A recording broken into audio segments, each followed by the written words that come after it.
திருச்சி மக்கள் அனைவருக்கும் கண்ணாஸ் கிச்சனின் அன்பார்ந்த வணக்கங்கள்.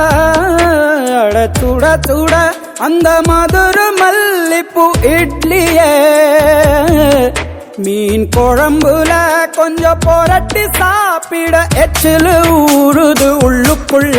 இந்த போறப்பு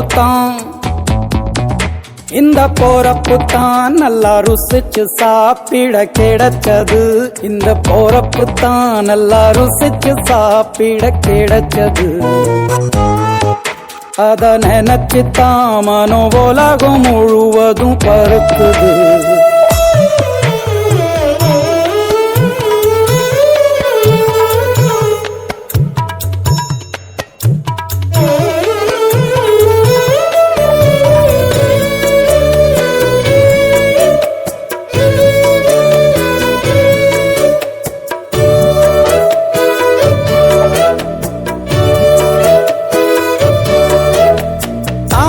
பரணி திருநெல்வேலி சொதியில ஒரு தனி ருசி.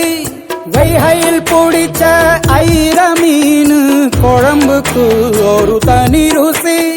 திண்டுக்கல் பிரியாணிக்கு கத்திரி தொக்கு இருக்கு. தென்காசி பரோட்டாக்கு சிக்கன் கறி இருக்கு. அம்மாவின் வாசம் உண்டு வேப்பம்பூ குழம்புக்கு. அவதானே ஊட்டி தந்தாய நிலவுக்கு. உணவிலே ஒரு உறவு இருக்குது. உள்ளுக்குள்ளே ஒரு கவிதை பிறக்குது. போறப்புத்தான் அத நினைச்சுத்தான் இந்த போறப்புத்தான் நல்லா ருசிச்சு சாப்பிட கிடைச்சது.